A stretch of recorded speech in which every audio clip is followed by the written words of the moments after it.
두 왕이 싸우고 세 번째가 나타난다. 문이 열렸다가 다시 닫힌다.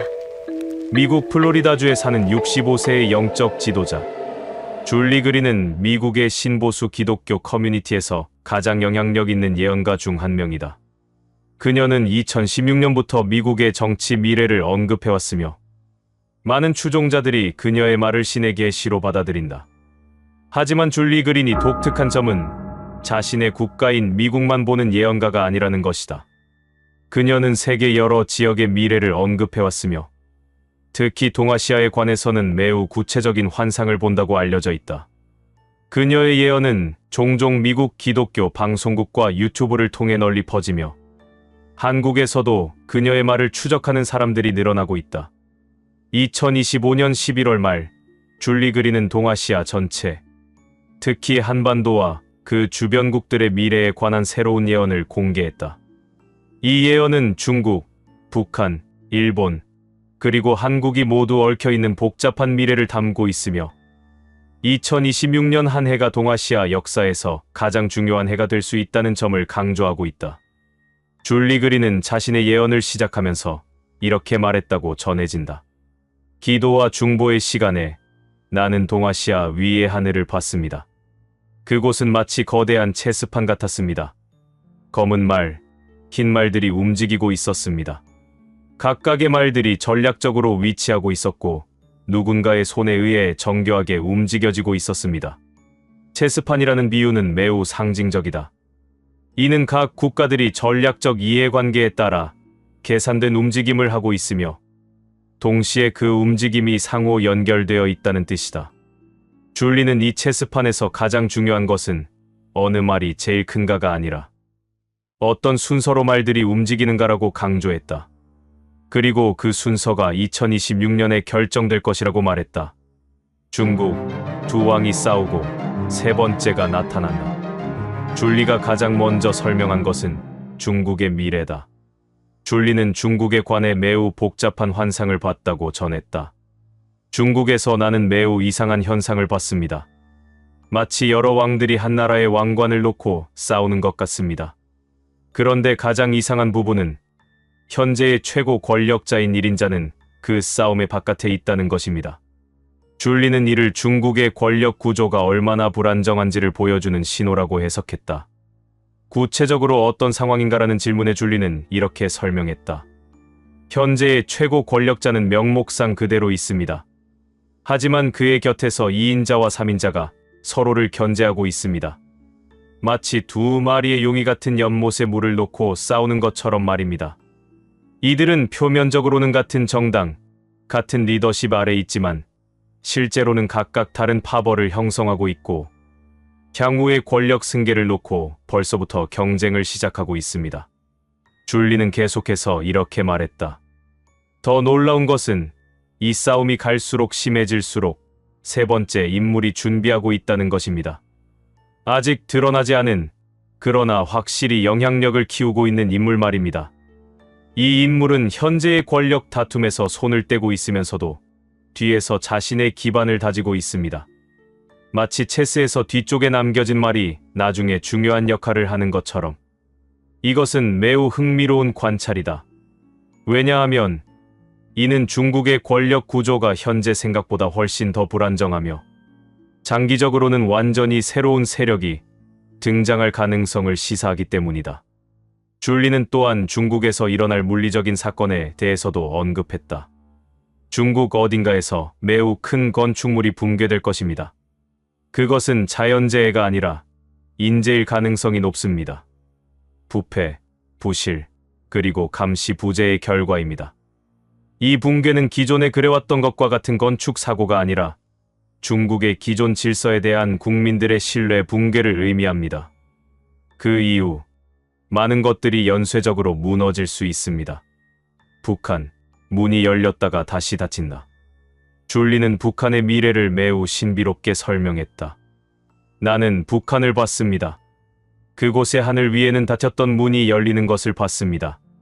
마치 어두운 방에 빛이 들어오는 것처럼 그 문이 천천히 열리고 있습니다.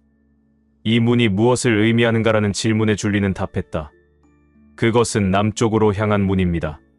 대화의 창이 열리는 것입니다. 2026년 초부터 중반에 걸쳐 북한이 대외 활동을 다시 시작합니다. 이는 국제사회와의 접촉, 남한과의 대화, 그리고 예상 밖의 외교 제스처를 포함할 수 있습니다. 그러나 그녀의 예언은 평범한 낙관론이 아니었다. 하지만 이 문은 오래 열려 있지 않습니다. 마치 잠깐 열렸다가 다시 닫혀버리는 창문처럼 북한의 태도는 급격하게 변할 수 있습니다. 왜 그럴까요? 왜냐하면 북한 지도부 내에서도 극심한 갈등이 있기 때문입니다. 어떤 세력은 개방과 대화를 추구하고 다른 세력은 고립과 강경책을 주장하고 있습니다. 어느 세력이 이기느냐에 따라 북한의 미래는 완전히 달라질 것입니다. 줄리는 북한의 권력 구조에 대해 이렇게 언급했다. 북한은 여전히 한 가족에 의한 지배입니다. 그러나 그 가족 내에서도 세대교체의 신호가 보입니다. 어린 세대가 기성세대와 다른 생각을 갖고 있습니다. 특히 더 젊은 세대는 국제사회와의 연결을 원하고 있습니다. 그들은 외부 세계를 알고 있고 그 세계와 북한을 연결하고 싶어 합니다. 하지만 기성세대는 여전히 고립된 체제를 선호합니다. 이 세대 간의 갈등이 북한의 미래를 결정할 것입니다. 이는 아비냐가 본 것과도 겹치는 부분이었다. 권력 구조의 불안정성이 동아시아 전체에 영향을 미친다는 뜻이었다. 일본, 결정의 순간이 온다. 줄리는 일본의 미래를 이렇게 설명했다. 일본은 지금 십자로에 서 있습니다. 오른쪽으로 가면 군사화의 길, 왼쪽으로 가면 평화의 길입니다. 2026년은 그 선택이 더욱 명확해지는 해입니다. 일본의 정치인들은 이미 결정을 내리고 있습니다. 그 결정이 공식적으로 드러나는 것이 2026년이 될 것입니다. 줄리는 일본의 리더십이 바뀔 가능성도 언급했다. 현재의 정치 지도부가 계속될 것 같지만 뒤에서 새로운 세력이 힘을 모으고 있습니다. 주로 젊은 세대들입니다. 이들은 더욱 보수적이고 더욱 군사 중심적입니다. 그들이 권력을 잡게 되면 일본은 급격하게 군사화의 길로 나아갈 것입니다. 줄리는 또한 일본의 경제 상황을 이렇게 봤다. 일본의 엔화가 특정 시점에 급격하게 약세를 보일 것입니다. 이는 표면상의 환율 문제가 아니라 일본 정치의 불확실성을 반영하는 현상입니다. 투자자들이 일본의 미래를 불신하기 시작하면서 엔화에 대한 수요가 떨어집니다. 이 경제적 신호는 일본의 정치적 변화를 먼저 알리는 신호가 될 것입니다. 그녀는 또한 일본이 한국과의 관계에서도 중요한 결정을 내려야 한다고 했다. 한국과 일본의 관계는 2026년에 새로운 차원으로 접어들 것입니다. 동맹인가 경쟁인가, 협력인가 대립인가 하는 선택이 더욱 명확해질 것입니다. 한국, 네 개의 선택, 네 개의 미래. 줄리가 한국에 대해 본 것은 다른 세 나라보다 훨씬 복잡했다. 한국은 다른 어떤 나라보다도 많은 선택지 앞에 놓여 있습니다. 동시에 가장 적은 시간을 가지고 있습니다. 한국은 비유하자면 사거리 한가운데 서 있는 사람과 같습니다. 앞으로 가도, 뒤로 가도, 옆으로 가도, 대각선으로 가도 모두 다른 미래가 펼쳐집니다. 그리고 그 선택의 순간이 2026년에 올 것입니다. 줄리는 한국이 직면할 네 가지 선택을 구체적으로 설명했다. 첫 번째는 미국을 택하는가, 중국을 택하는가 하는 것이다. 줄리는 이렇게 말했다. 이것은 표면적인 선택입니다. 하지만 가장 영향력이 큽니다. 한국이 미국과 중국 사이에서 누구를 진정한 파트너로 삼느냐에 따라 다음 10년의 경로가 결정됩니다. 한국의 경제, 안보, 외교, 심지어 문화까지 모두 이 선택에 영향을 받을 것입니다. 줄리는 한국이 둘 다 택할 수 없다고 강조했다. 양다리를 걸쳐야 하지만 결정적인 순간에는 한쪽을 선택해야 합니다. 그 순간이 2026년 후반에 올 것입니다. 아마도 어떤 국제 사건이나 위기가 발생했을 때 한국은 자신의 입장을 명확하게 해야 할 상황을 맞이할 것입니다. 그때 한국이 어느 쪽을 선택하느냐가 중요합니다. 두 번째 선택은 북한과의 관계를 어떻게 설정할 것인가 하는 것이다. 줄리는 이렇게 말했다. 앞서 말했듯이 북한이 문을 열 것입니다. 한국은 그 문을 통과할 것인가, 아니면 다시 닫을 것인가를 결정해야 합니다. 이는 매우 복잡한 선택입니다. 상식적으로는 통일을 향한 문을 열어야 합니다. 하지만 현실적으로는 엄청난 위험을 안는 것이기도 합니다. 경제적 부담, 안보 리스크, 사회적 혼란 등이 따를 수 있습니다. 이 딜레마 속에서 한국이 어떤 결정을 하는지에 따라 향후 한반도의 미래가 갈린다는 것입니다. 세 번째 선택은 경제를 살리는가, 사회를 지키는가 하는 것이다. 줄리는 말했다. 한국은 2026년에 경제 위기를 맞이할 수도 있고 사회적 붕괴를 맞이할 수도 있습니다. 그리고 두 가지 모두를 동시에 지킬 수는 없습니다. 정책 결정자들이 어느 것을 먼저 택하느냐에 따라 결과가 극단적으로 달라집니다. 경제를 선택하면 환율이 안정되고 기업들이 숨을 쉬겠지만 사회적 약자들이 더욱 고통받을 것입니다. 사회를 선택하면 국민의 삶의 질은 지켜지겠지만 경제가 더욱 악화될 가능성이 있습니다. 한국의 지도자는 이 극렬한 딜레마 속에서 선택을 내려야 할 것입니다. 마지막 네 번째 선택은 과거를 벗는가, 과거에 집착하는가 하는 것이다. 줄리는 이렇게 말했다. 이것이 가장 영적인 선택입니다. 한국 사회가 그동안 벗지 못한 분노, 원한, 피해의식을 정말로 놓을 수 있는가 하는 것입니다. 한국 사회는 지난 세기의 상처들을 여전히 많이 안고 있습니다.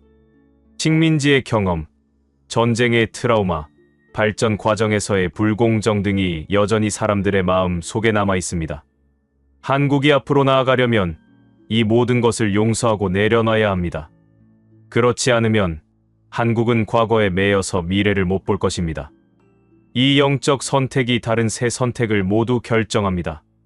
왜냐하면 마음이 자유로워야 올바른 판단을 할 수 있기 때문입니다. 줄리는 이 네 나라의 상황이 개별적이 아니라 하나의 연쇄 반응임을 강조했다. 중국의 내부 분쟁과 북한의 변화와 일본의 재무장, 그리고 한국의 선택은 모두 연결되어 있습니다. 한 도미노가 넘어지면 다른 도미노들도 연쇄적으로 넘어집니다. 예를 들어 중국의 내부 권력 싸움이 심해지면 북한은 더욱 고립될 것입니다. 북한이 남한과 대화를 시작하면 일본은 불안감을 느껴 더욱 무장할 것입니다.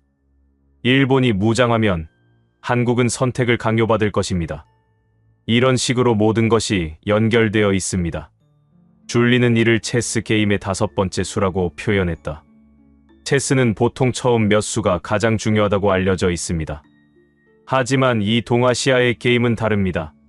처음 몇 수는 이미 지났습니다. 이제 우리는 중반전에 들어가고 있습니다. 현재는 4개의 말이 각자의 자리에 있습니다. 하지만 2026년이 끝날 무렵 이들의 위치는 완전히 새롭게 배열될 것입니다. 누군가는 앞으로 나아갈 것이고 누군가는 뒤로 물러날 것입니다. 누군가는 더욱 강해질 것이고 누군가는 약해질 것입니다. 그리고 그 변화의 결과로 동아시아 전체의 새로운 질서가 형성될 것입니다. 미국의 역할 보이지 않는 손. 줄리는 흥미롭게도 미국의 역할에 대해 이렇게 말했다.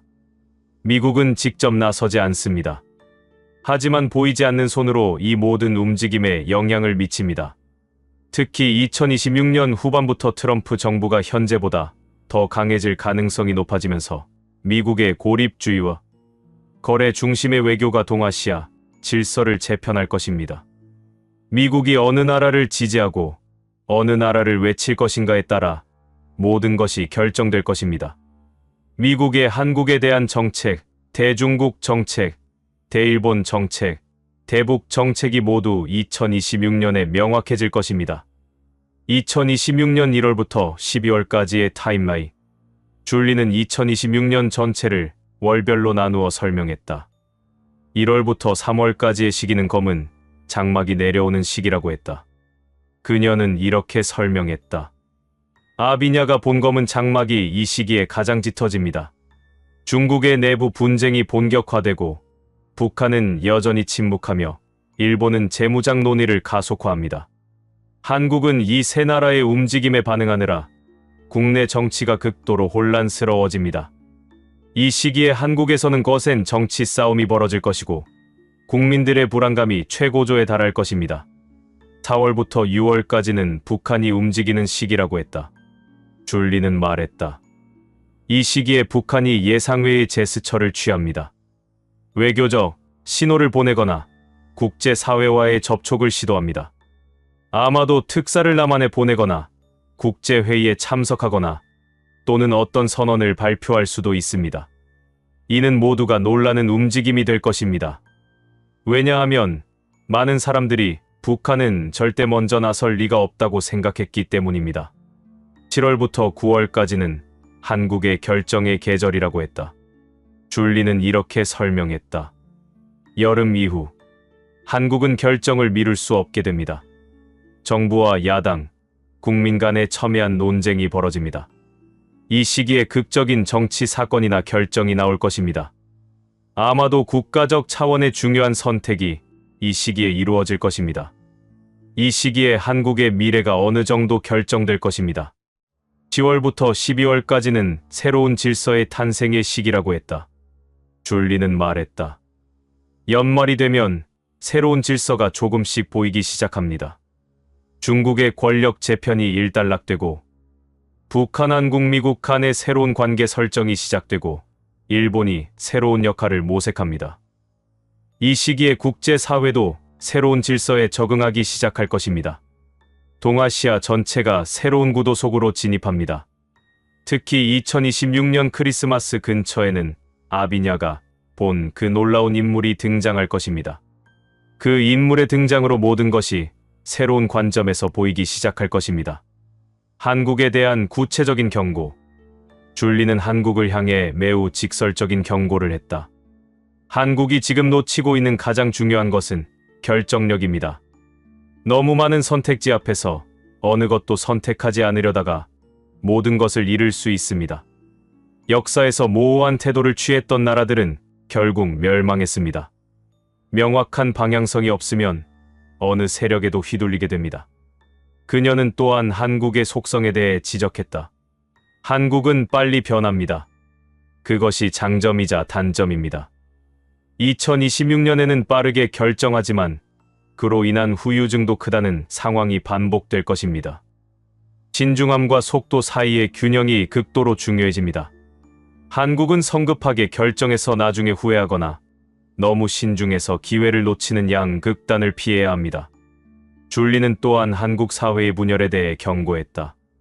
2026년 한국은 지금보다 훨씬 더 나뉠 것입니다. 정치적으로, 세대적으로, 지역적으로, 그리고 이념적으로 더욱 갈라질 것입니다. 하지만 이 분열 속에서도 한국이 놓쳐서는 안 될 것이 있습니다. 그것은 공동의 미래입니다.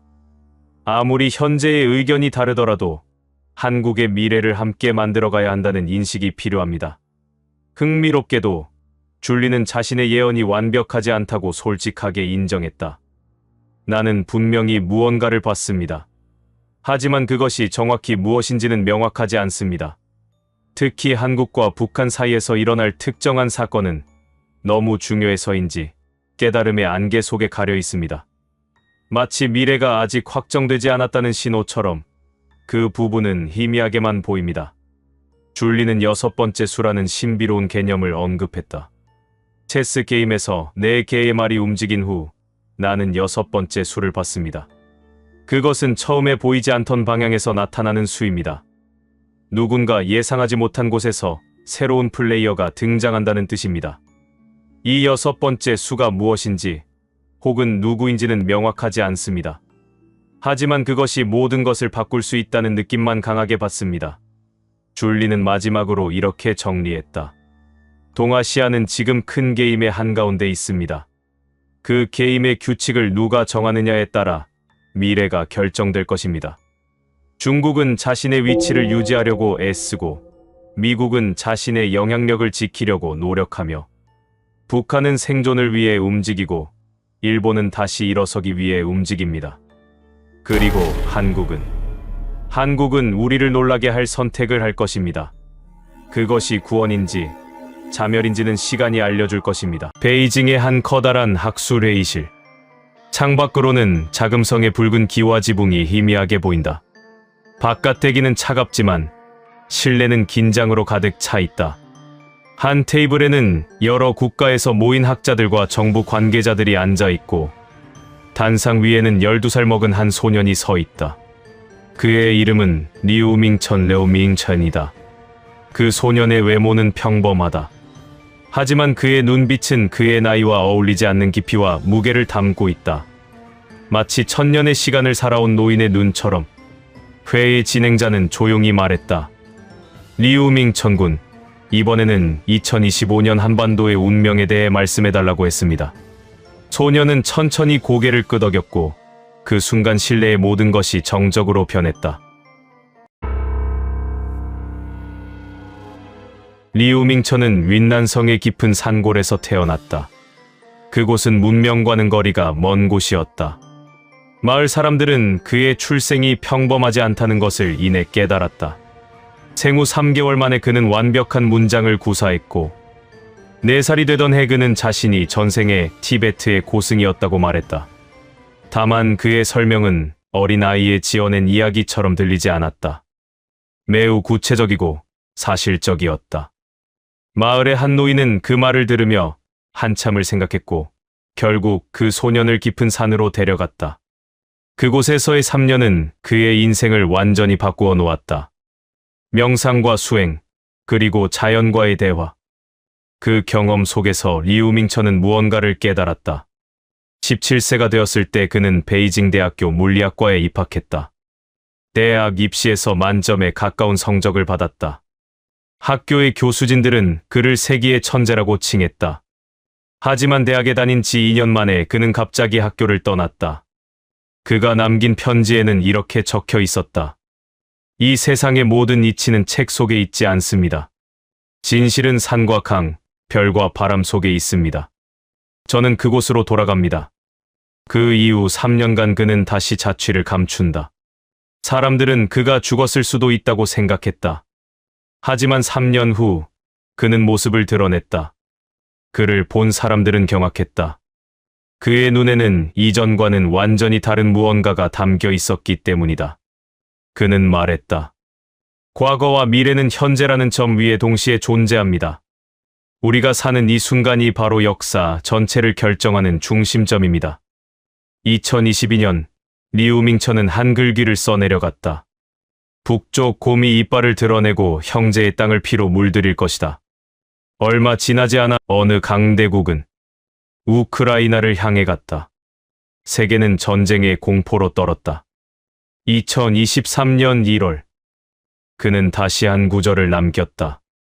아나톨리아의 대지가 비명을 지르며 갈라질 것이다. 수천 개의 마음이 멈출 것이다.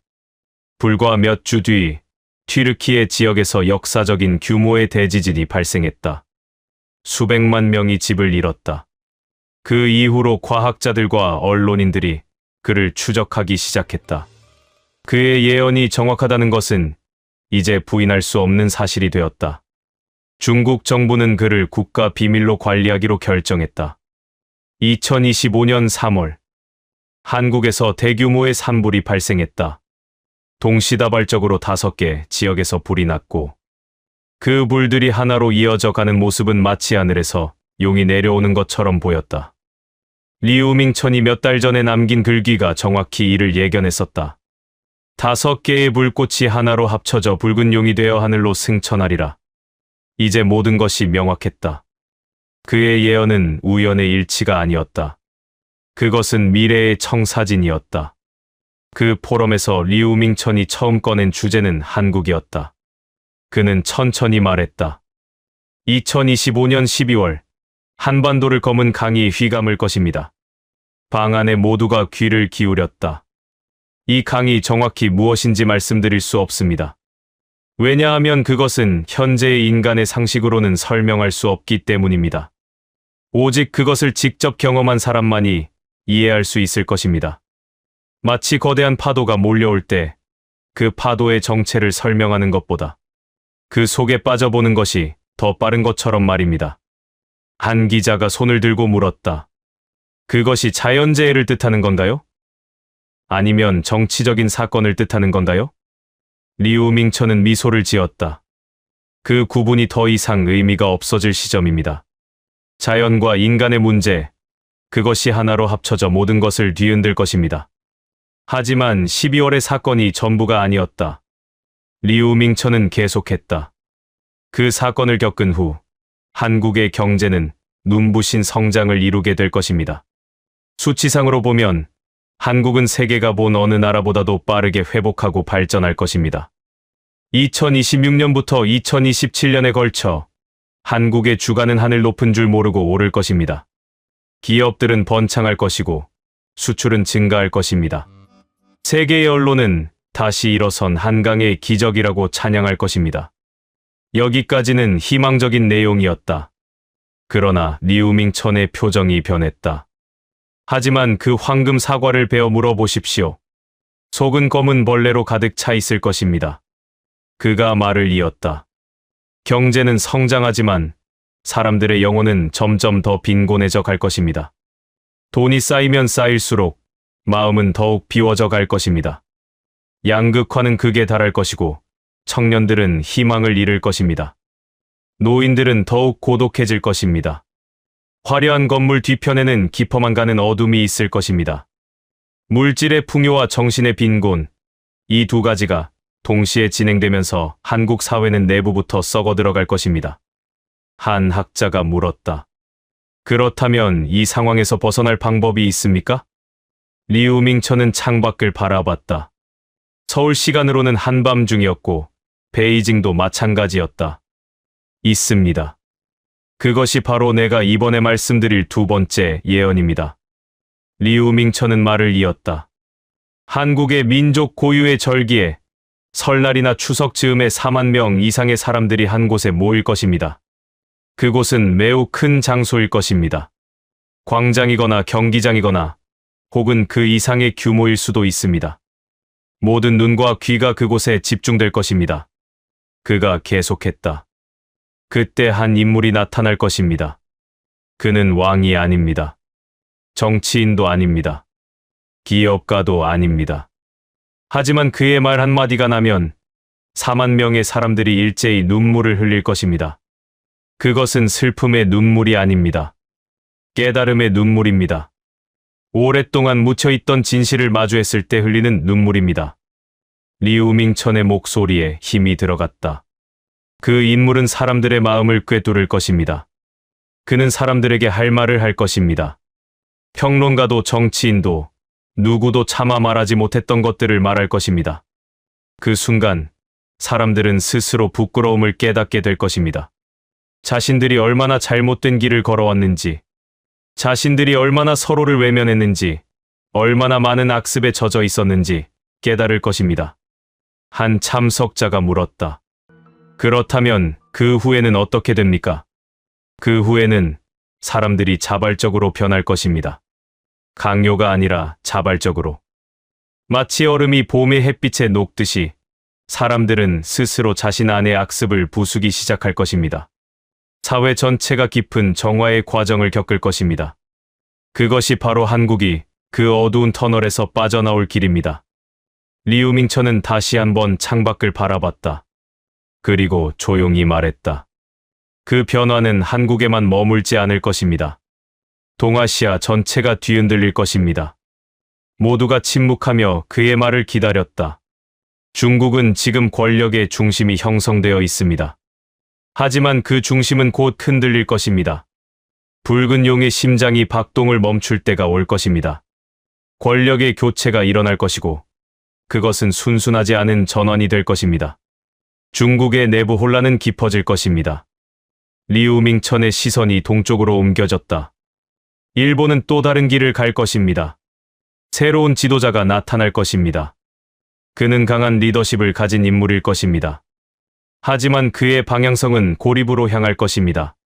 그는 주변국과의 협력을 거부할 것입니다. 특히 한국과의 관계를 차갑게 만들 것입니다. 한일 관계는 다시 빙하기로 접어들 것입니다. 한 중국 관계자가 물었다. 그렇다면 한국은 고립되는 건 아닙니까?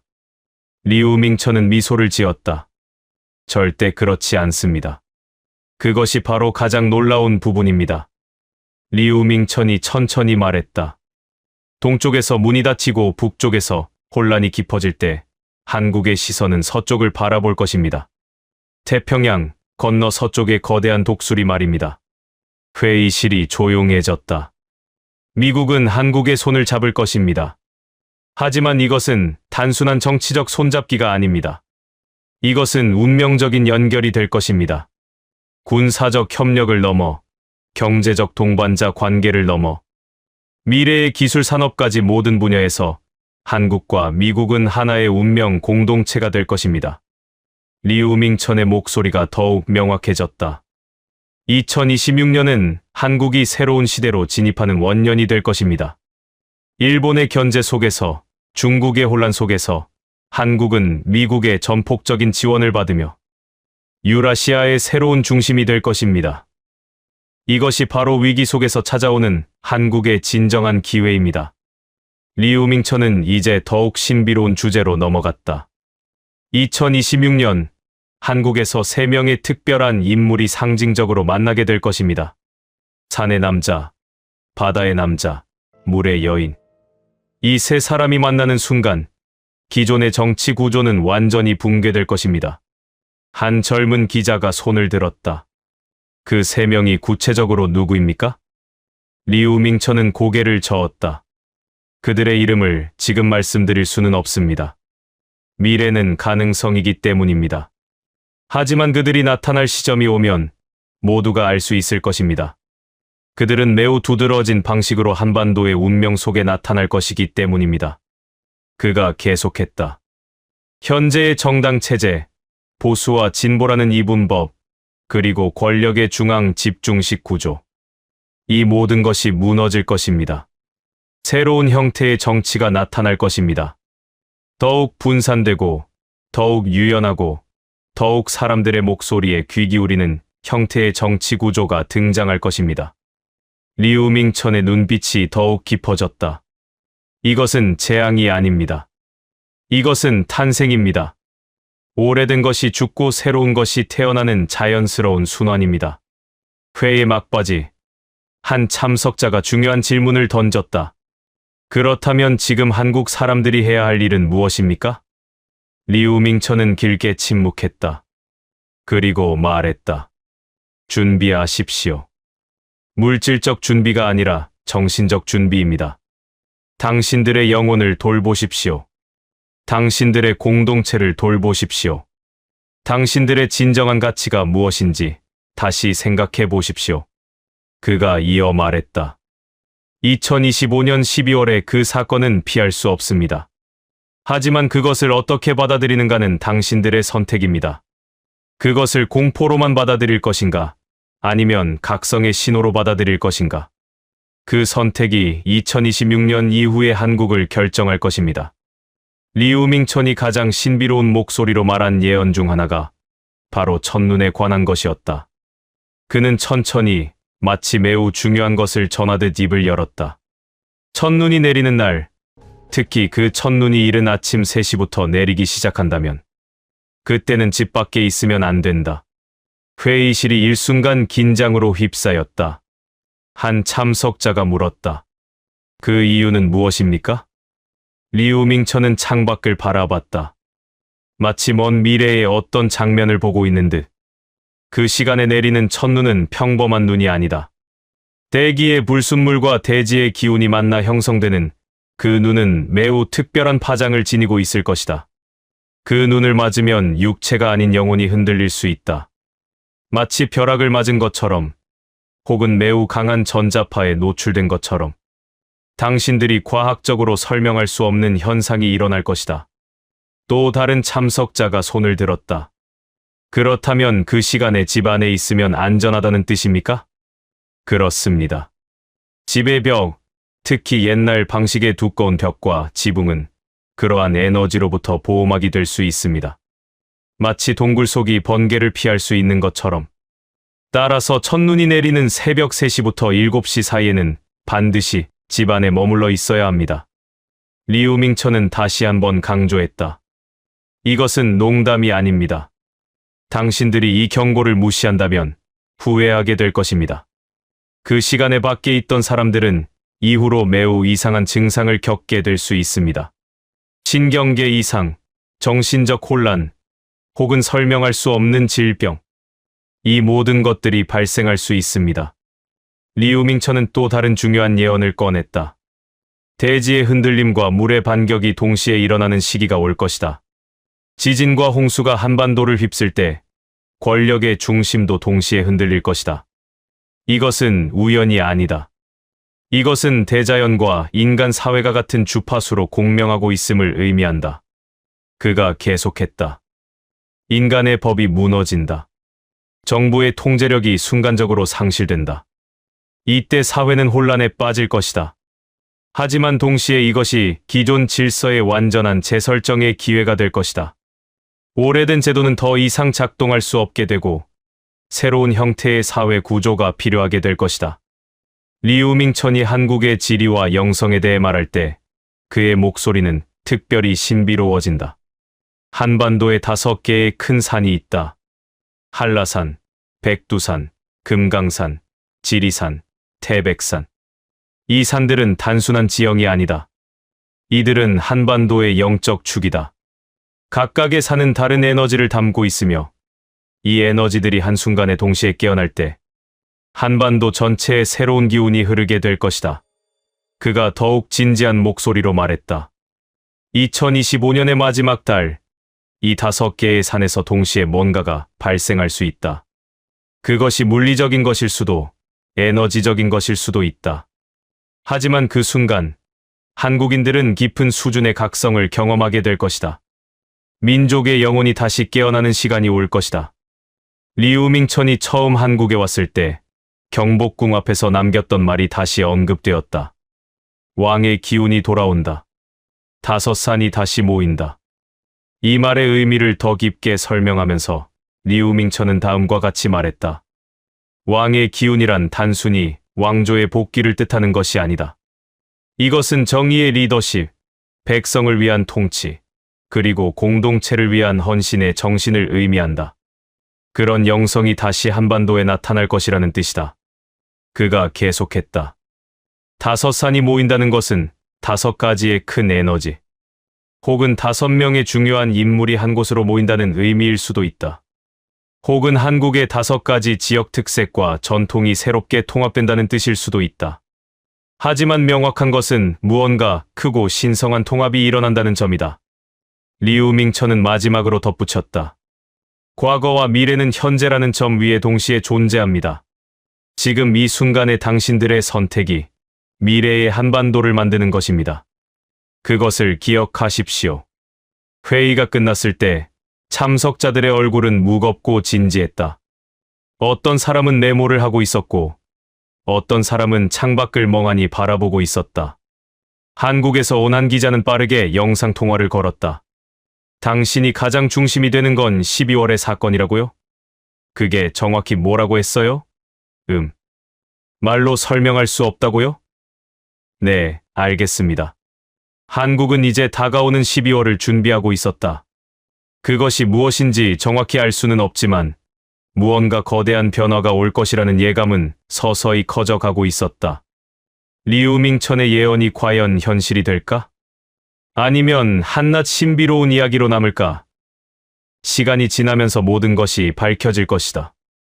하지만 지금 이 순간, 한국과 동아시아는 거대한 변화의 문턱 위에 서 있다. 그리고 그것을 아는 자들은 준비하고 있었다.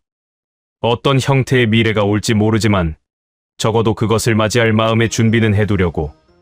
인도 델리에 사는 젊은 예언가 아비냐 아난드는 세계에서 가장 정확한 예언자 중 한 명으로 알려져 있다. 그는 2019년 코로나19 팬데믹을 정확히 예측했고 2023년 터키 지진, 2024년 글로벌 경제 위기까지 모두 맞춰왔다. 아비냐는 특별한 능력으로 알려져 있다. 그는 숫자, 천체, 그리고 에너지의 흐름을 통해 미래를 읽어낸다. 특히 그가 본 환상은 매우 구체적이면서도 상징적인 특징을 가지고 있다. 아비냐 아난드는 더 이상 해외에서 한국을 보는 예언가 정도로만 부를 수 있는 사람이 아니다. 그가 지금까지 남긴 한국 관련 예언들만 따로 모아도 이미 하나의 연대기가 될 정도다. 인도에서 활동하는 젊은 예언가임에도 불구하고 그의 예언은 한국 안에서 벌어진 여러 굵직한 사건들을 이상하리만큼 정확히 짚어왔다는 평가를 받고 있다. 그가 처음 한국에 주목받기 시작한 것은 2020년 무렵이었다. 아비냐는 한국은 전 세계가 놀랄 만큼 빠르게 퍼졌다가 또 전 세계가 놀랄 만큼 빨리 진정되는 전염병 곡선을 그릴 것이라고 말했는데, 당시 한국의 상황을 지켜본 이들은 이 말을 떠올리지 않을 수 없었다. 2022년에는 집값의 정점과 함께 부동산 시장이 서서히 힘을 잃기 시작할 것이라고 언급했는데, 이후 이어진 거래량 급감과 조정 흐름을 두고 일부는 그의 말을 기이할 정도로 들어맞았다고 회상한다. 정치와 외교 영역에서도 그의 예언은 자주 회자되었다. 그는 2023년 초 한국의 지도자 지지율이 연중 한 번 급격한 굴곡을 그리는데, 그 계기는 외교 문제의 파장이 될 것이라고 말했고, 실제로 주변국과의 갈등, 외교적 논란 이후 여론이 크게 요동치는 장면이 반복되었다. 또한 2024년을 두고는 한반도에서 모두가 긴장할 만한 군사적 움직임이 보이지만, 마지막 순간에 생각보다 조용히 끝나는 국면 전환이 올 것이라 했고, 실제로 한때 위기감이 고조되던 시기에 돌연 수위가 낮아지는 흐름이 겹치며 그의 이름이 다시 입에 오르내렸다. 경제와 날씨에 관한 그의 말도 인상적이다. 2023년 말 아비냐는 원화 가치가 단기간 크게 흔들린 뒤 1년 안에 다시 어느 정도 균형점을 찾아갈 것이라고 남겼는데, 이후 환율의 급등락과 재안정 과정을 지켜본 사람들 사이에서 그의 예언은 또 한 번 회자되었다. 2025년 여름에 관해서는 한국 남부를 중심으로 기록적인 비와 이상기후가 겹치겠지만, 그 와중에 한 가지 인프라적 사고를 기적처럼 비껴가게 될 것이라는 뉘앙스의 말을 남겼고, 실제로 여러 위험 요인이 있었음에도 최악은 피했다는 평가가 나오면서 그의 예언은 더욱 기대해 볼 만한 레벨에 올라섰다는 인식이 퍼졌다. 이처럼 아비냐 아난드는 한국 내부 사정을 세세히 알기 어려운 해외 인물임에도 전염병 곡선, 부동산 흐름, 환율 변동, 지도자의 지지율 분기점, 남북 긴장의 완화 타이밍 등 여러 분야에서 기묘하게 겹치는 예언들을 남겨왔다. 그래서 이제 그의 입에서 한국의 12월이라는 말이 나올 때 단순한 흥미거리를 넘어 이번에는 무엇이 실제와 겹칠까를 진지하게 지켜보는 사람들이 적지 않다. 2025년 11월 말 아비냐 아난드는 2026년 12월에 한반도와 중국에 관한 새로운 예언을 공개했다. 이 예언은 새로운 리더의 등장, 북한과의 역대급 만남, 그리고 중국의 격동에 관한 것이었다. 12월에 한반도를 본다. 아비냐는 자신의 예언을 매우 신비로운 방식으로 시작했다.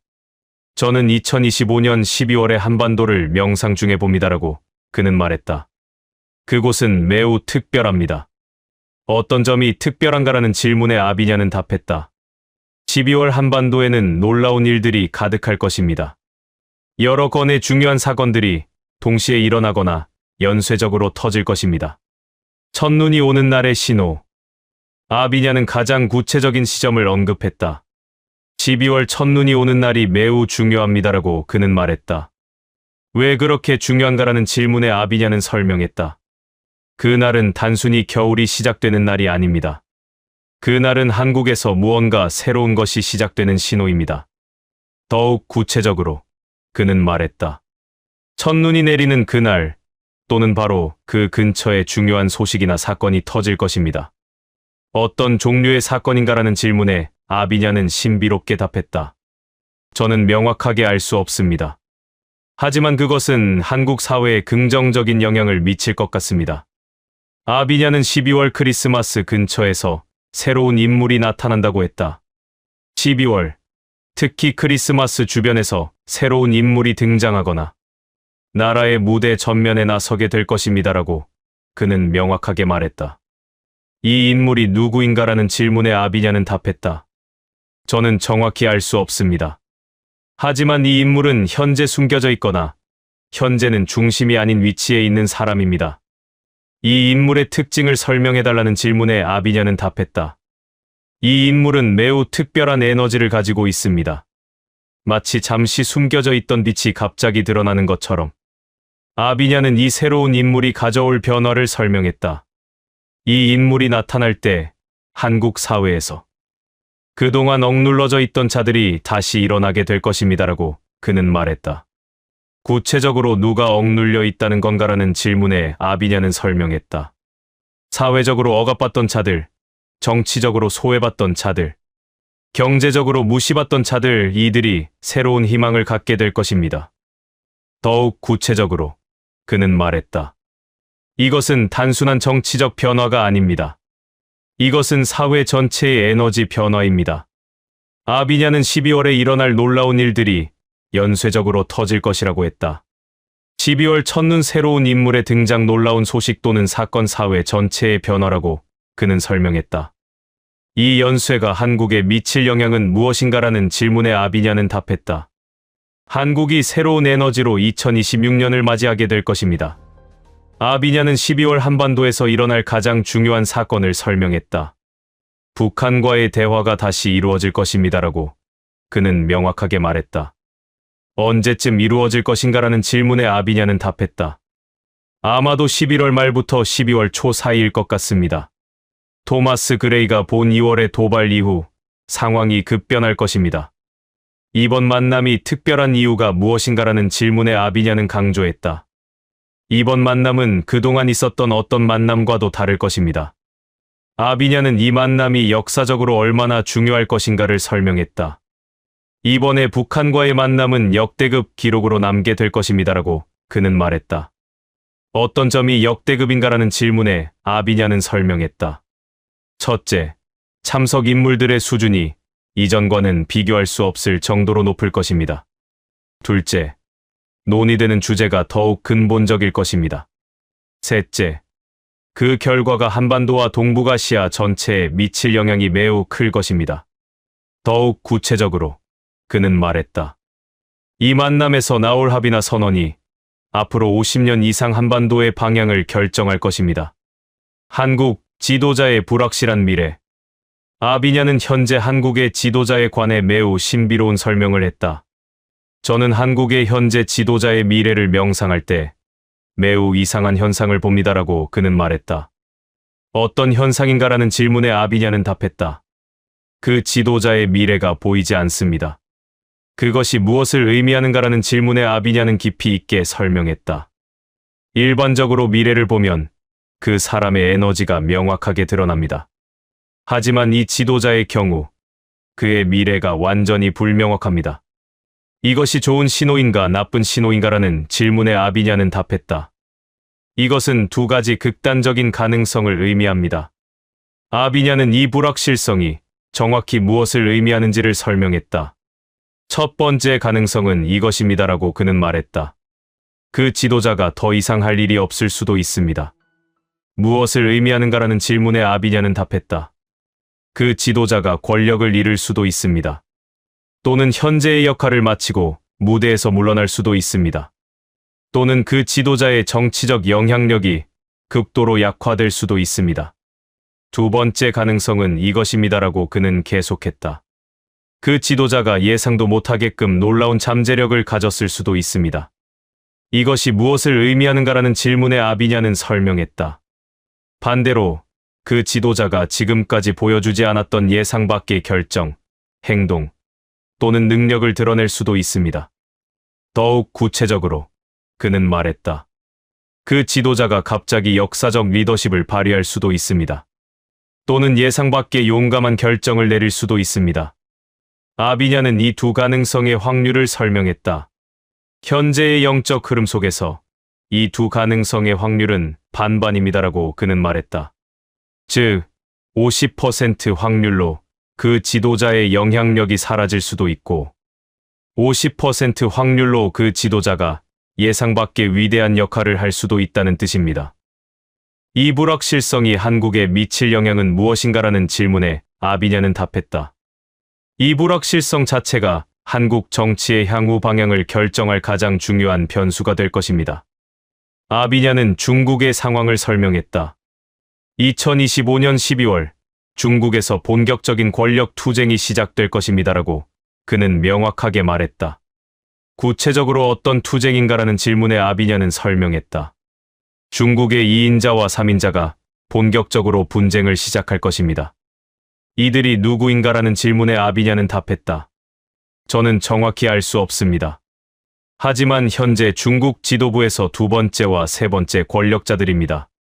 이 분쟁이 어떤 형태일 것인가라는 질문에 아비냐는 설명했다. 처음에는 정책 논쟁으로 보일 것입니다. 하지만 점차 권력 투쟁의 성격을 드러낼 것입니다. 더욱 구체적으로 그는 말했다. 이 두 명이 각각 다른 파벌을 만들고 당 내 영향력을 놓고 경합할 것입니다. 아비냐는 중국의 최고 지도자에 관해 설명했다. 흥미롭게도 중국의 1인자, 즉 현재의 최고 권력자는 아직까지 그대로일 것으로 보입니다라고 그는 말했다. 그것이 무엇을 의미하는가라는 질문에 아비냐는 답했다. 현재의 최고 지도자는 이 분쟁 속에서 직접적으로 개입하지 않을 것 같습니다. 대신 그는 배경에서 두 명의 권력자들 사이의 균형을 유지하려고 할 것입니다. 더욱 구체적으로 그는 설명했다. 이것은 중국 권력 체계 내에서 매우 흥미로운 상황입니다.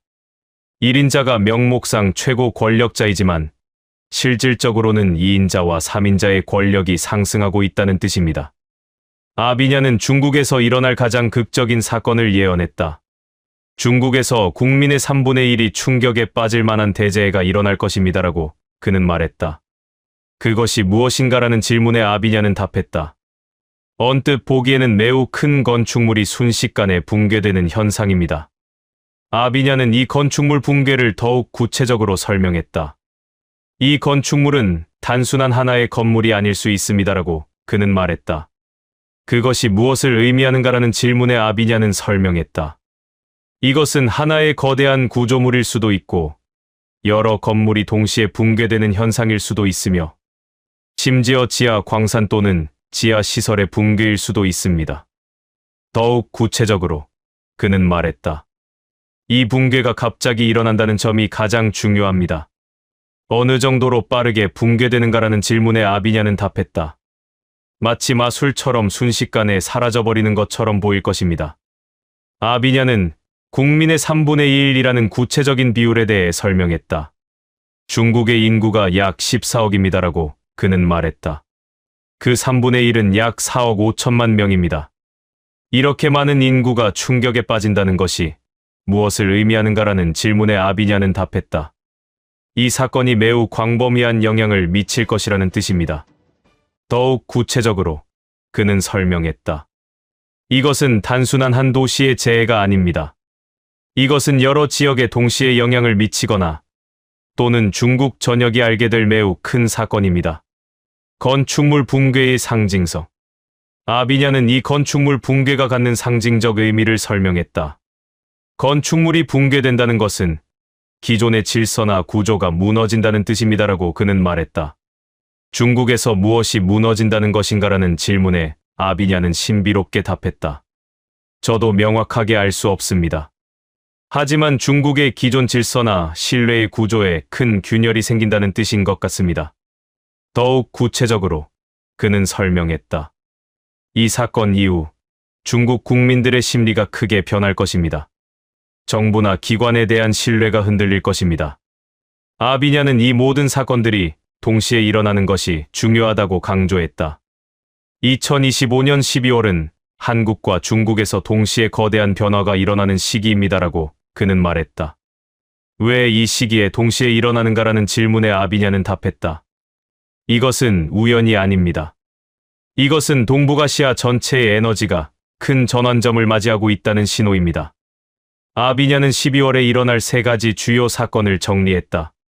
한국 첫눈 새로운 인물 등장, 북한과의 역대급 만남, 중국 2인자, 3인자의 분쟁 대규모, 건축물 붕괴, 국민의 3분의 1이 충격. 이 두 나라의 사건들이 어떻게 연결되는가라는 질문에 아비냐는 설명했다. 한국의 정치적 변화와 북한과의 만남이 이루어질 때 동시에 중국 내부의 분쟁과 재해가 터진다는 것입니다. 이것이 의미하는 바는 동북아시아의 지정학적 판도가 완전히 새로워진다는 뜻입니다. 아비냐는 2026년 12월에 이 모든 사건들이 2027년으로 어떻게 이어질 것인가를 설명했다. 2025년 12월의 변화는 2027년의 본격적인 전개로 이어질 것입니다라고 그는 말했다. 구체적으로 어떻게 전개되는가라는 질문에 아비냐는 답했다. 한국과 북한의 관계가 더욱 진전될 것입니다. 미국과 러시아도 이 과정에 영향을 미칠 것입니다.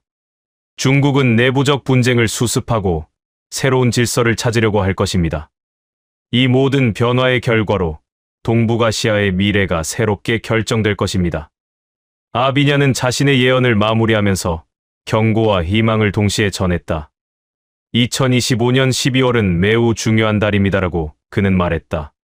동시에 매우 위험한 달이기도 합니다라고 그는 강조했다. 왜 위험한가라는 질문에 아비냐는 답했다. 한국의 지도자의 미래가 불확실하고 중국은 내부 분쟁과 재해로 흔들릴 것입니다. 이 시기에 한국이 올바른 선택을 해야 합니다라고 그는 강조했다. 더욱 구체적으로 그는 말했다. 북한과의 만남에서 진정한 대화와 이해를 추구해야 합니다. 단순한 정치적 거래가 아니라 진정한 평화를 위한 노력이 필요합니다. 아비냐는 특별히 첫눈의 의미를 강조했다. 첫눈은 단순한 날씨 현상이 아닙니다라고 그는 말했다. 첫눈이 내리는 날은 한반도에 새로운 에너지가 들어오는 날입니다. 그날부터 한반도의 영적 흐름이 완전히 달라질 것입니다. 새로운 인물의 정체. 아비냐는 12월에 나타날 새로운 인물에 대해 한 번 더 강조했다. 저는 여전히 정확히 알 수 없습니다라고 그는 말했다. 하지만 그 인물이 나타나는 순간 많은 사람들이 그 사람이었구나라고 깨닫게 될 것입니다. 12월을 바라보며 아비냐는 마지막 메시지를 전했다. 2025년 12월은 한반도와 동북아시아의 운명을 바꿀 달입니다라고 그는 말했다. 첫눈이 내리는 그날부터 모든 것이 변합니다. 새로운 인물이 나타나고 북한과의 역사적 만남이 이루어지고 중국은 내부적 격동을 겪게 될 것입니다. 그 속에서 한국이 어떤 선택을 하느냐가 향후 한반도의 미래를 결정할 것입니다. 현재 한국의 지도자가 그 역할을 할 것인지 아니면 새로운 인물이 나타나 역사적 역할을 할 것인지도 불확실합니다. 하지만 확실한 것은 2025년 12월이 한국 현대사에서 가장 중요한 달 중 하나가 될 것이라는 점입니다. 아비냐 아난드의 예언은 신디 제이콥스의 희망적 메시지, 안나 후스트의 개인적 부활, 마리아 보리소바의 영적 계승과는 다른 차원의 예언이다. 그것은 정치적 변화, 국제관계의 재편, 그리고 동북아시아 지정학의 대전환에 관한 예언이다. 2025년 12월, 첫눈이 내리는 그날부터 무엇이 일어날 것인가? 새로운 인물은 누구인가? 북한과의 만남은 정말로 역대급 기록이 될 것인가? 중국의 대규모 붕괴 사건은 무엇인가? 그리고 한국의 지도자는 그 역할을 계속할 것인가? 아니면 무대에서 물러날 것인가? 모든 것이 2025년 12월에 밝혀질 것이다. 2025년 11월, 강원도 심산유곡에 나타난 사도인의 대예언. 대한민국, 그리고 세계의 운명. 2025년 11월 26일 새벽, 아직 어둠이 채 가시지 않은 강원도 깊은 산골의 한 촌락. 짙은 안개가 마을 어귀를 감싸고 있던 그 시각, 정막을 깨는 기이한 소리가 들려왔습니다. 절그럭, 절그럭. 낡은 쇠붙이가 부딪히는 소리와 함께 안개 속에서 한 노인이 모습을 드러냈습니다. 그는 시대에 뒤떨어진 허름한 삼배옷을 입고 등에는 정체를 알 수 없는 거대한 보찜을 메고 있었으며 허리춤에는 녹이 쓴 식칼과 낫, 가위 등을 주렁주렁 매달고 있었습니다. 마을의 촐로가 그를 보고 누구냐 묻자 그는 물 한 잔을 청하며 자신을 칼을 외상으로 주는 사람, 즉 사도인이라 칭했습니다. 그의 눈빛은 나이를 가늠할 수 없을 만큼 형형했으며 그가 내뱉는 목소리는 마치 땅속 깊은 곳에서 울려나오는 듯한 무게감을 지니고 있었습니다. 그는 촐로에게 가장 낡은 나탄 자루를 건네며 일반적인 찻값이 아닌 대한민국과 전 세계가 12월부터 겪게 될 천지개벽할 운명을 예언으로 남겼습니다. 그리고 이 예언이 실현되는 날, 다시 돌아와 낫값을 받아 가겠다며 호련히 사라졌습니다. 지금부터 기술할 내용은 그가 남긴 장장 2시간에 걸친 예언의 내용을 낱낱이 기록하여 복원한 것입니다. 본격적인 예언 해설에 앞서 이 사도인이라는 존재에 대해 명확히 짚고 넘어가야 합니다. 이들은 평범한 점쟁이나 무속인이 아닙니다. 중국 송나라 시대부터 기록에 등장하는 이들은 귀국자의 가르침을 따르는 도가의 한 분파로 알려져 있습니다. 그들은 난세가 도래할 때마다 세상에 내려와 칼을 외상으로 줍니다. 그리고 장부에 기이한 예언을 적어두죠. 쌀값이 금값이 될 때 오겠소, 황제가 쫓겨날 때 오겠소 같은 식입니다. 놀랍게도 그들의 예언은 청나라의 멸망, 중일전쟁, 문화대혁명, 그리고 최근의 2020년 대역병까지 소름 끼치도록 정확히 적중해왔습니다. 그런 그들이 중국 대륙이 아닌 2025년의 늦가을 대한민국에 나타났다는 것은 시사하는 바가 매우 큽니다. 한반도가 전 세계적 격변의 중심지, 즉 태풍의 눈이 될 것임을 암시하기 때문입니다. 사도인의 예언이 허무맹랑한 헛소리가 아님을 증명하는 것은 그가 올해 초 중국 하남성 일대에서 남겼던 예언들이 이미 현실이 되었기 때문입니다. 여름이 오기 전 하늘에서 불 대신 물이 쏟아져 대지가 썩고 곡식 대신 모래를 씹게 되리라. 우리는 지난 6월을 기억합니다. 동아시아 전역을 강타한 기록적인 폭우와 대홍수, 중국 남부의 곡창지대가 초토화되고 한국 또한 배추와 무 등 기본 식재료 값이 5배 이상 폭등하며 식량 위기를 겪었습니다. 곡식 대신 모래를 씹는다는 말은 비유가 아닌 처참한 현실이었습니다. 보이지 않는 돈이 휴지 조각이 되어 불탈 때 사람들은 다시 흙을 파고 금을 찾으리라. 지난 9월 전 세계 핀테크 시스템의 오류와 가상화폐 대폭락 사태를 이보다 정확히 묘사할 수 있을까요?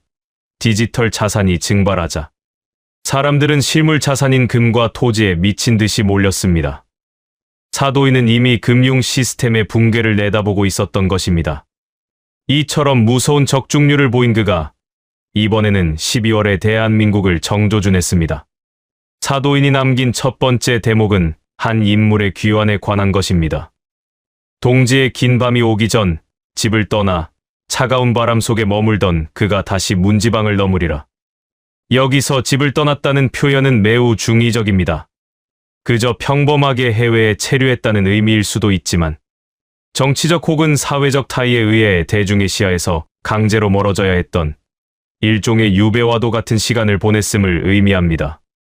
그는 국민들에게 잊힌 듯했으나 결코 지워지지 않은 인물입니다. 그가 12월 마침내 침묵을 깨고 돌아옵니다. 그가 공항 혹은 광장의 모습을 드러내는 순간 대한민국은 일시 정지 상태에 빠질 것입니다. 그의 귀환은 일반적인 한 사람으로서 개인의 복귀가 아닙니다. 꽉 막혀 있던 전국, 소통이 단절되어 답답해하던 국민들의 가슴을 뚫어주는 해동의 신호탄입니다. 사도인은 말했습니다. 그가 돌아오는 길은 그 스스로 연 것이 아니요 시대가 그를 불러낸 것이다. 국민들은 그를 다시 만남의 놀라움과 반가움, 그리고 알 수 없는 부채감을 동시에 느끼게 될 것입니다. 그의 등장은 멈춰있던 대한민국의 심장을 다시 뛰게 할 기폭제가 될 것입니다. 그러나 사도인의 예언은 여기서 멈추지 않고 더욱 충격적인 반전을 예고합니다. 화려하게 귀환하는 인물 옆에 우리가 전혀 예상하지 못했던 또 다른 영웅이 등장한다는 것입니다. 화려한 단상을 보지 마라. 진정한 칼자루는 가장 낮은 곳, 그림자 속에 있던 자가 쥐게 되니라. 그는 기존의 정치권에서 달고 다른 인물이 아닙니다. 화려한 언변으로 대중을 현혹하던 자도 아닙니다. 그는 우리 곁에 늘 있었으나 너무나 평범해 보여서 혹은 너무나 묵묵히 자신의 일만 해와서 우리가 주목하지 않았던 인물입니다. 하지만 그가 전면에 나서는 순간 대한민국을 수십 년간 괴롭혀온 거대한 악의 고리들이 끊어지기 시작합니다. 한국 사회의 고질적인 병폐들 특권층의 부패, 불합리한 관습, 국민의 삶을 옥죄던 악법들, 도저히 해결 불가능해 보였던 이 난제들을 이 숨겨진 영웅은 마치 썩은 동아줄을 베어버리듯 순식간에 해결해버립니다. 그의 방식은 토론이나 검토가 아닙니다. 결단과 실행입니다. 사도인은 이를 두고 오랜 체증이 뚫리는 듯한 시원함이라 표현했습니다. 예상외의 인물이 보여주는 압도적인 리더십과 실행력에 국민들은 처음엔 당황하겠지만 곧 열광적인 지지를 보내게 될 것입니다. 12월은 이 숨겨진 영웅의 이름이 대한민국 전역을 뒤덮는 달이 될 것입니다. 가장 드라마틱한 대목은 바로 이 두 존재의 만남입니다. 돌아온 차가 길을 열고 숨겨진 차가 칼을 휘두르니 이는 호랑이 등의 날개가 돋아 하늘을 나는 형국이로다. 귀환한 인물이 가진 상징성과 명분, 그리고 대중적 향수. 숨겨진 영웅이 가진 실무적 능력과 파괴적인 개혁성. 서로 다른 궤적을 그려온 이 두 사람이 12월의 어느 날 운명적으로 손을 맞잡습니다. 이 연합은 지금까지 봐왔던 정치적 야합이 아닙니다. 시대의 소명에 의한 결합입니다. 두 사람이 힘을 합치는 순간 한국 사회는 무수히 많은 변화의 소용돌이로 빠져듭니다. 어제까지 불가능하다 여겨졌던 법안들이 통과됩니다. 수십 년간 기득권을 지켜오던 카르텔이 하루아침에 해체됩니다. 사회적 약자를 짓누르던 족쇄가 풀립니다.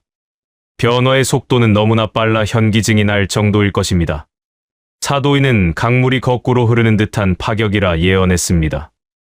그러나 그 물결은 파괴가 아닌 재건을 위한 흐름이기에 국민들은 그것엔 물살 위에서 새로운 희망을 보게 될 것입니다. 한국 내부의 변화를 이야기하던 사도인의 시선은 서쪽, 중국 대륙으로 향하며 차갑게 식었습니다. 올해가 다 가기 전 서쪽의 거대한 붉은 용이 비명을 지르며 무릎을 꿇으리라. 대지에 금이 가고 인심은 조각나리라. 2025년 12월 말 중국의 붕괴가 시작된다는 충격적인 예언입니다. 여기서 말하는 금이 간다는 것은 중의적입니다. 첫째, 물리적인 재난일 수 있습니다. 대지진이나 기상이변으로 인해 중국의 인프라가 붕괴되는 상황. 둘째, 더욱 유력한 것은 체제의 균열입니다. 겉으로는 강해 보이는 중국 공산당의 통제력이 내부 경제 위기와 민중의 분노로 인해 산산조각 나는 것입니다. 사도인은 화려한 성벽 안쪽은 이미 썩어 문드러졌다고 일갈했습니다. 지방 정부들이 중앙의 통제를 거부하고 억눌렸던 소수민족과 인민들이 봉기하며 중국 대륙은 걷잡을 수 없는 혼란의 도가니로 빠져들 것입니다. 중요한 점은 사도인이 덧붙인 말입니다. 이 붕괴는 이웃한 한국에게 재앙이 아니라 족쇄가 풀리는 기회가 될 것이다. 중국발 리스크가 사라지고 동북아의 패권이 한국으로 이동하는 결정적 계기가 된다는 것입니다.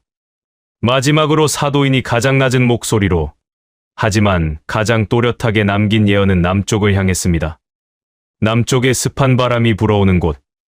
동남아시아의 어느 나라에서 칼끝을 겨누니 피할 수 없는 싸움이 시작된다. 2025년 말 혹은 2026년 초로 이어지는 시점.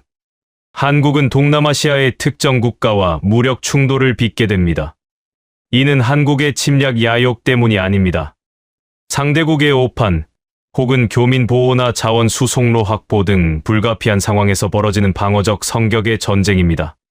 전쟁의 양상은 일방적일 것입니다. 우리의 강철 수레와 날틀이 밀림을 가르고 천둥 같은 포화가 적의 진지를 잠재우니 승리는 이미 정해진 것이라. 한국군의 압도적인 하이테크 전력은 단기간에 전쟁을 종결짓습니다. 그리고 여기서 사도인 예언의 백미가 등장합니다. 승리의 대가로 그 남쪽의 땅 일부가 우리의 것이 되리라. 이는 그저 그런 승전보가 아닙니다. 전후 배상 혹은 조약의 형태로 해당 국가의 영토 일부가 한국에 할영되거나 한국이 실질적인 통치권과 개발권을 영구히 소유하게 된다는 것입니다. 이는 대한민국의 영토가 한반도를 넘어 자원이 풍부한 남쪽 나라까지 확장됨을 의미합니다. 이로써 한국은 자원 부족 국가의 서름을 단번에 씻어내고 대륙과 해양을 아우르는 명실상부한 제국적 위상을 갖추게 됩니다. 낯을 꽂으며 남긴 마지막 약속. 사도인은 장장 2시간에 걸친 이 장대한 예언을 마친 뒤 보찜을 다시 매며 자리에서 일어났습니다. 그리고 품에서 꺼낸 녹슨 낫을 촐로의 집 기둥에 깊숙이 박아 넣으며 마지막 말을 남겼습니다. 내 말이 거짓이라면 이 낫은 영원히 녹슨 채로 남을 것이오. 허나 집 떠난 이가 돌아와 나라의 상처를 씻고 숨겨진 영웅이 악법을 베어내며 붉은 용이 쓰러지고 남쪽의 땅이 그대들의 것이 되는 날, 그때 이 낫은 황금처럼 빛나고 있을 것이니 내 그때 다시 와서 낫값을 받아 가겠소. 말을 마친 그는 뒤도 돌아보지 않고 2025년 11월에 자욱한 안개 속으로 걸어 들어갔습니다. 마치 신기루처럼 그는 그렇게 사라졌습니다. 이제 12월이 코앞으로 다가왔습니다. 사도인의 말대로라면 우리는 곧 잃어버렸던 영웅을 다시 만나게 될 것입니다. 듣도 보도 못한 새로운 영웅의 칼춤을 보게 될 것입니다. 그리고 대륙의 몰락과 영토의 확장을 목격하게 될 것입니다. 이 모든 것이 한낱 노인의 허풍일까요? 아니면 천기를 누설한 진짜 예언일까요? 답은 다가오는 겨울바람이 알고 있을 것입니다.